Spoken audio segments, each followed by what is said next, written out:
오늘 아침 우리에게 주시는 하나님의 말씀을 봉독하겠습니다. 신약 성경 요한복음 9장 35절로 41절에 있는 말씀 되겠습니다. 신약 성경 162면입니다. 162면 요한복음 9장 35절부터 봉독하겠습니다.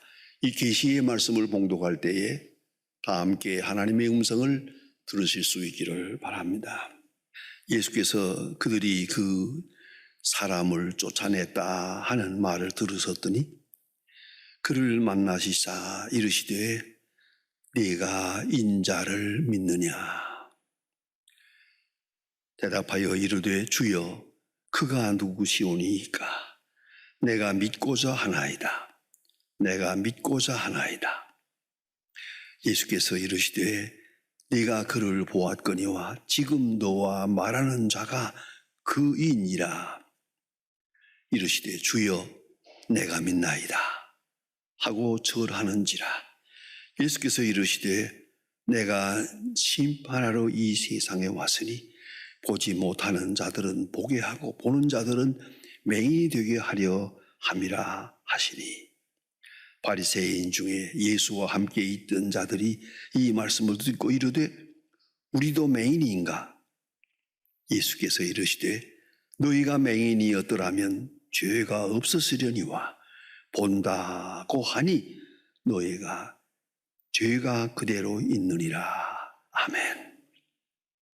심리학자 에릭슨이라고 하는 분은 인간을 이성적 존재 또는 창조적 존재로 규정하고 인간의 심리 발달에 대해서 8가지로 우리에게 설명해 주고 있습니다. 그 첫째 단계가 믿음의 단계입니다. 신뢰감, 그것입니다. 믿음을 키워가야 한다. 우리 심리의 가장 근본은 믿음이다. 믿음에서 떠나면 그는 살 수가 없는 것이다. 이렇게 말하면서 출생부터 2살 사이에 믿음이 형성된다. 말도 못하는 것 같아도 그 어렸을 때 어머니에서 나와서 어린아이로 자라면서 2살까지 그 사이에 믿음의 사람이 되느냐, 의심의 사람이 되느냐, 신뢰감의 사람이 되느냐, 불신감의 사람이 되느냐 결정된다는 것입니다. 그 심리 상태가. 그래서 그 인격에 믿음이 있는 사람이 있잖아요. 모든 일에 믿음이 근본이요. 그런 거로 평안합니다만은 어떤 사람은 만사를 의심해요. 자기가 하는 일도 의심해요. 자기 눈도 자기 마음도 무엇도 믿을 수가 없다. 이렇게 생각하고 불안에 떨며 사는 불신적 존재가 있다. 그것이 언제 이루어지느냐? 2살이에요. 2살 때 이루어진다는 것이죠. 그게 뭐냐? 첫째가 젖될 때. 그저 어린아이들의 입장에서 보면 어린아이의 입장에서는 어머니의 젖이 이건 만능이요, 이것은. 그래서 아무 때든지 그건 최고의 행복인데 이것만 딱 물면 만사 해결이요. 그게 평안한데 어느 사이에 젖댄다고 하면서 거기다가 키니를 발라놓는단 말이에요. 이걸 물었더니 쓰단 말이야. 그때 오는 배신감, 그건 무서운 겁니다. 세상에 이럴 수가 있나? 그걸 이렇게 표현해서요, 하늘이 무너지는 것 같다. 그 배신감이란 이런 말도 못한다. 2번째 배신감이 동생이 태어나는 것이요. 동생이 태어나서 하게 되면 그 사랑스럽던 어머니를 동생에게 빼앗기는 거예요. 그 동생이 어머니를 차지하고 있을 때 멀리서 바라볼 때 이건 한 세상이 무너지는 거예요. 그런 고통을 느끼고 배신감을 느낀다. 그래, 이거를 어떻게 잘 조정해서 이런 상처를 입지 않도록 해야 되는데, 거기서 잘못되면 일생 불신의 사람이 될 수밖에 없다. 이건 대단히 중요한 심리학적 판단이라고 생각합니다. 특별히 좀 더 나아가다가 어느 때에 어머니로부터 배신감을 느낄 때가 있어요. 왜? 어머니가 거짓말을 하거든요. 어머니가 주겠다고 하는 거 안 주고, 하겠다고 하는 거 안 하고, 어느 순간에 어머니의 말씀에서 거짓말을 발견하는 순간 인격적으로 아주 완전히 파멸되죠. 그것이 큰 충격으로 남는다. 이게 심리학적으로 판단하고 있습니다. 참으로 중요한 얘기입니다. 사람은 전적인 신앙, total commitment, total trustfulness, 전적으로 믿는 거야. 그의 말도 그의 행동도 그의 일, 저 추호의 의심도 없이 그대로 믿고 따라가는 거야. 이게 얼마나 중요합니까? 저는 가끔 길에 났을 때 보면 어떤 때에 아버지 어머니가 어린아이들 데리고 갈 때 손목 잡고 가는 걸 볼 때가 있어요. 일부러 서서 한참 볼 때도 있습니다. 그 어린아이가 그 어머니 아버지 손목을 잡고서 그냥 동동 뛰면서 따라갈 때 한번 생각해 봅시다. 얘가 어디로 가는지 알아요? 무엇하러 가는지도 몰라요. 어디로 가는 거 상관없어요. 어머니를 믿어요. 오직 믿음. 그런 거로 행복한 것이 어디로 가느냐로 상관 안 해. 어떻게 되느냐도 상관 안 해요. 그 행복한 말. 바로 그것이 믿음에서 오는 축복인데, 이 믿음이 무너질 때 그냥 다 무너지고 마는 것이죠. 그래, 오늘 성경 말씀에 얼마나 귀중한 말씀이 있습니까? 내가 믿고자 하나이다. 주여, 내가 믿고자 하나이다. 믿고자 하나이다. 전적으로 믿고 싶습니다. 내가 병 고침 받았습니다. 누가 나를 고쳤는지 모릅니다. 왜 내가 이런 불행을 했는지도 모릅니다. 오늘 내가 이렇게 큰 은총을 입은 것도 모릅니다. 그가 누굽니까? 주여, 믿고자 하나이다. 그 간절한 열망, 그것이 실존적인 것이란 말씀입니다. 어떤 설명으로도 다른 설명이 필요가 없습니다.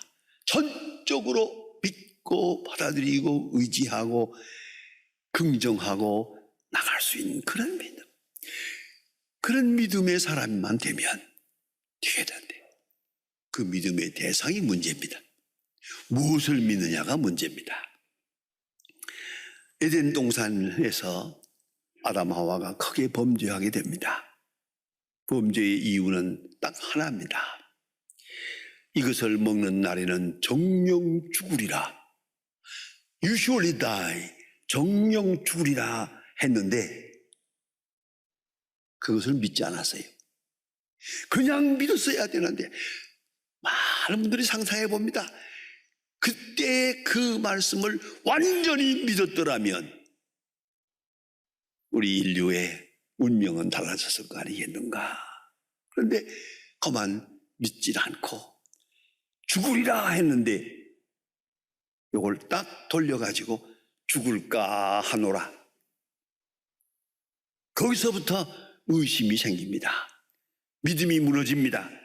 그런 거로 믿음이 무너질 때 영혼도 인격도 무너져서 에덴을 잃어버리게 됐다 하는 얘기입니다.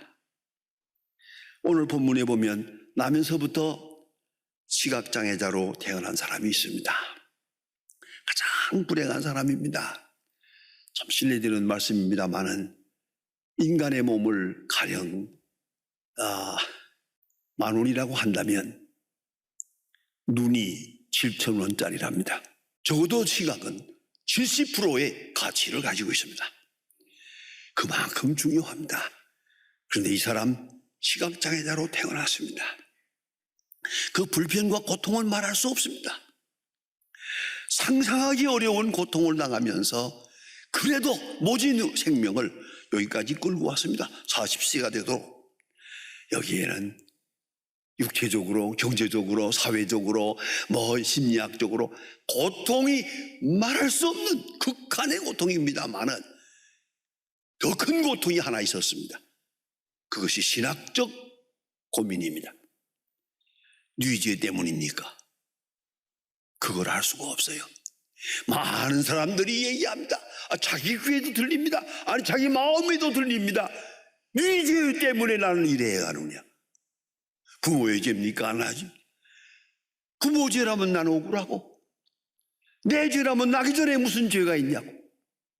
네 죄 때문에 나는 이런 고생을, 이 특별한 고생을 해야 합니까? 하는 신학적 고민이 있었습니다. 이건 도덕적으로 설명할 수가 없습니다. 이건 죄 문제가 아니기 때문입니다. 이래서 예수님에게 질문합니다. 네 죄 때문에 이 사람이 이렇게 된 것일까요? 주님 대답하셨습니다. 하나님의 하시고자 하시는 일을 나타내고자 함이라. 하나님의 큰 경륜 속에, 하나님의 큰 은총 속에 이런 플랜이 있다 말합니다. 베드로전서 2장 19절에 보면 아주 특별한 말씀이 하나 있습니다. 사람이 당하는 고난은 세 가지가 있다고 설명합니다. 죄가 있어서 당하는 것. 당연히 내가 잘못해서 내가 당하는 거예요. 이거는 죄가 있어서 당하는 고난들이 있어요. 이것이 당연한 것이죠. 형벌로 당하는 것이고 율법하에서 이 고난을 당합니다. 두 번째 고난은 애매한 고난이요. 이건 이유를 알 수가 없어요. 하나님만이 아십니다. 우리는 알 수가 없어요. 언젠가는 압니다. 그러나 오늘은 알 수가 없어요. 애매한 고난. 내 잘못도 아니고 저의 잘못도 아니에요. 도대체 이런 일을 왜 당해야 하나? 이유를 알 수 없는 고난이 있습니다. 그리고 의를 위하여 자원해서 당하는 고난이 있다. 이 세 가지로 말하는데 오늘 본문에 나타난 이 소경이 겪는 이 고난은 애매한 고난입니다. 이유를 알 수가 없어요. 부모 죄라고 할 수도 없고 본인 죄라고 할 수도 없고 세상을 탓할 수도 없고 도대체가 왜 이 고난을 나는 당해야 합니까? Why me? 왜 내가만 당해야 합니까? 아니 왜 나만 당해야 합니까? 이런 울부짖음이 있단 말이에요. 그런 고난을 당한 사람을 예수님께서 만나주십니다. 예수를 만나면서 문제가 해결이 됩니다. 해답이 됩니다. 예수를 만납니다. 예수님께서 이 사람에게 말하기를 솔로 실로암에 가서 네 눈을 씻어라. 실로암에 가서 씻어라. 실로암이 또 가보았습니다만 한 오리길이에요. 이 시각장애자가 거기까지 가려면 아마 3시간은 가야 될 거라고 그래요. 지팡이 짚고 어정어정 혼자서 가려면은 많은 시간이 걸릴 텐데 아무튼 그런 거리에 있는 당장 눈을 떠라 하시지 않고 실로암에 가서 씻으라. 실로암까지 가는 이 시각장애자의 모습을 한번 상상해 보세요. 지팡이를 짚고 혼자서 더듬어 가고 있습니다. 아마도 누구와 동행하자고 했더라면 그 사람도 반대할 것입니다. 정신 나갔냐 이랬을 것입니다. 이 사람만 가진 믿음이요, 이 사람만 가진 순종입니다. 더듬더듬 이렇게 실로암까지 갑니다. 보세요.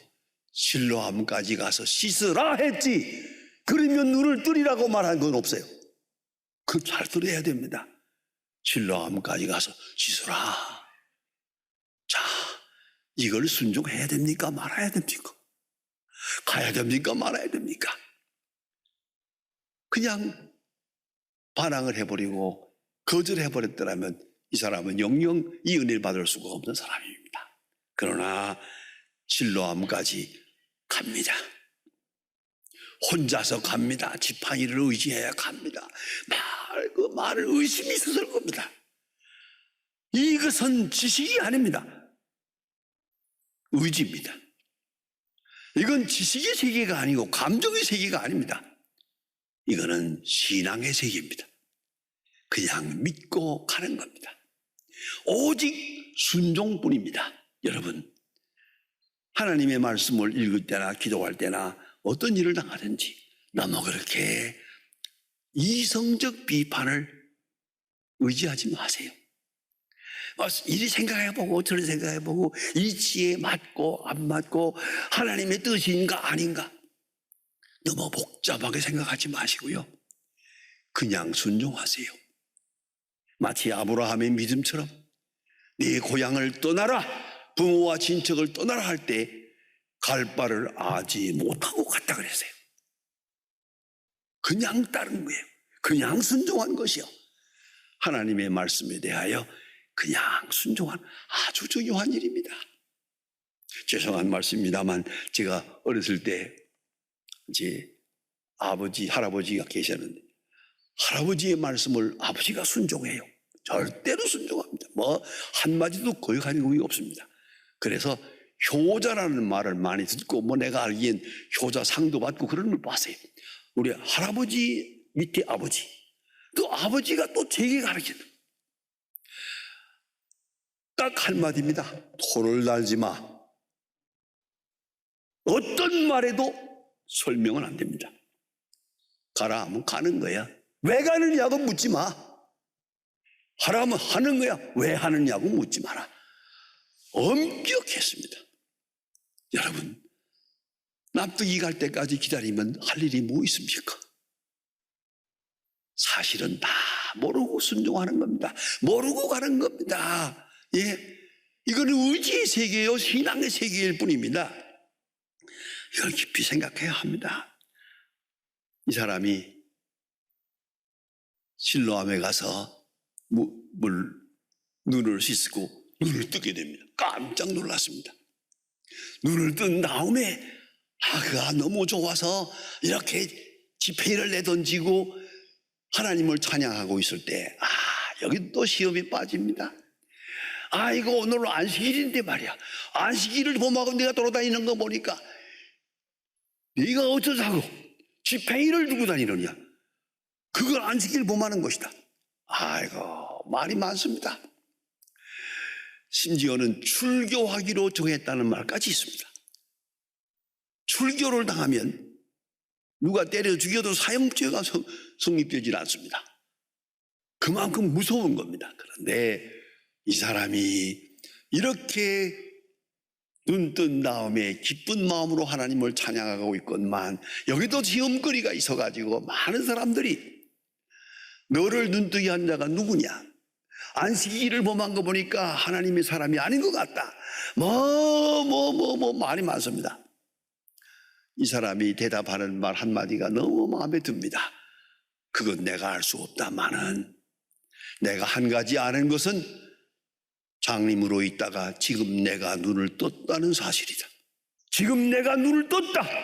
나면서부터 장님 된 사람이 눈을 떴다는 일은 없는데 나는 눈을 떴다. 그것뿐이다. 다음에 물어봅니다. 그럼 누가 너를 그렇게 하느냐? 모른다. 여전히 모릅니다. 그러나 그런 은총에 대해서 감사하고 있습니다. 바로 그 시간에 예수님께서 이 사람을 만나주십니다. 그래, 오늘 본문에 나타난 그대로입니다.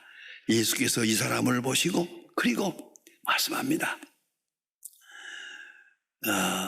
그를 만나 이르시되 네가 인자를 믿느냐?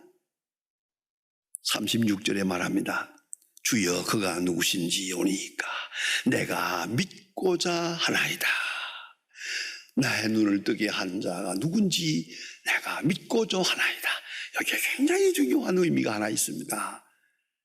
왜냐하면 그가 지금 장님으로 있으면서 하는 말이 아닙니다.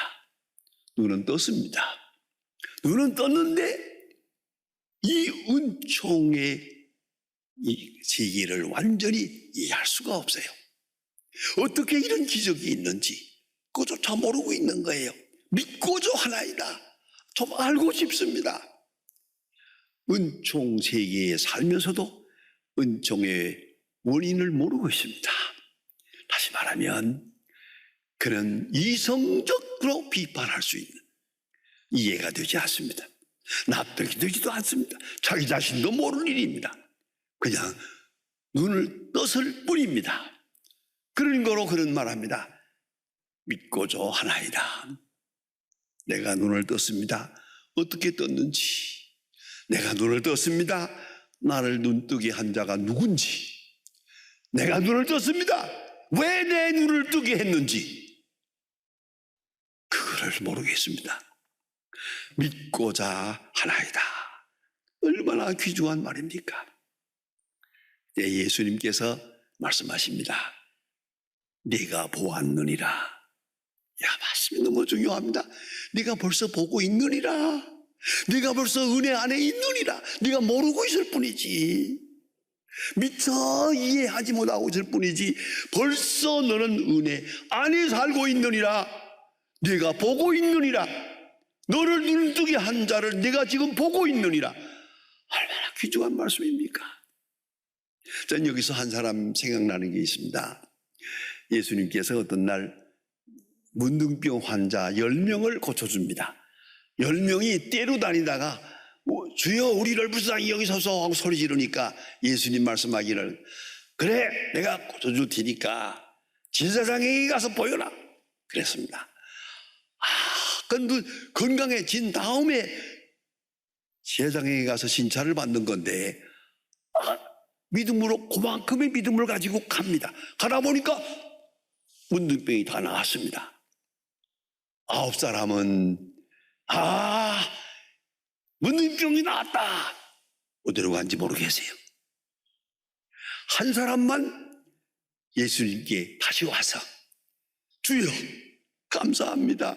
한평생 문둥병 환자로 살다가 갈 건데 이렇게 깨끗하게 해주시니 감사합니다. 감사의 사례를 했죠. 그때 예수님 하신 말씀이 너무나 처절합니다. 그 9은 어디에 있느냐? 그 9은 어디에 있느냐? 여러분, 고난 중에서만 주님을 만나는 게 아니에요. 고난에서 벗어난 다음에 은총 속에서 정말로 주님을 만나야 되는 거거든요. 그걸 잊지 말아야 합니다. 심리학자 윌리엄 제임스의 The Varieties of Religious Experience라고 하는 유명한 책이 있습니다. 이 책에서 말합니다. 중생은 두 번 있는 것이라고. 사람이 먼저 중생하여 하나님을 믿고 하나님을 알고 하나님의 말씀을 듣는다. 하나님의 말씀이 들려진다. 그럴 때에 두려움에 떨게 된다. 율법적 관계 안에서 하나님을 아는 순간 무서운 공포와 두려움에 떨리게 된다. 두 번째 중생이 필요하다. 그것은 고난 속에, 많은 시련 속에, 아니 내 과거, 아니 현재 속에 하나님의 사랑이 있음을 아는 것이다. 내게 주신 고난이 유익한 것이라. 고난 속에 말씀하시니까 내게 주신 고난이 유익한 것이다. 고난을 통하여 하나님의 뜻을 이루었으니까 그러한 중생 있어야 한다고 말합니다.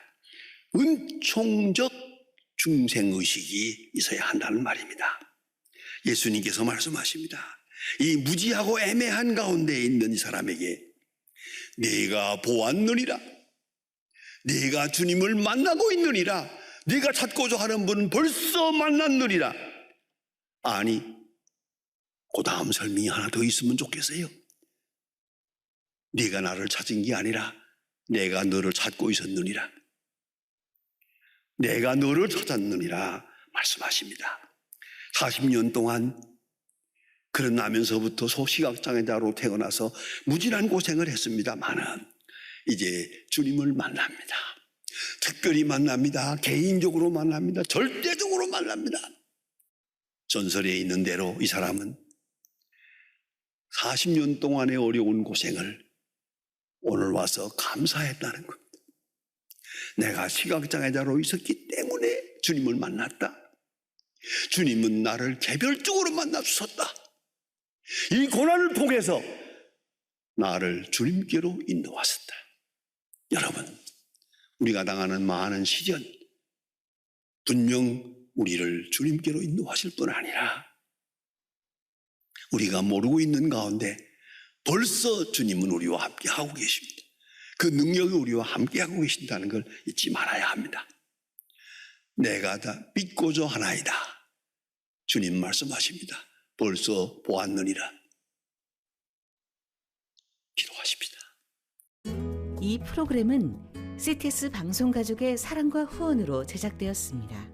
후원전화 02-6333-1003번, ARS 060-808-1004번으로 전화주세요.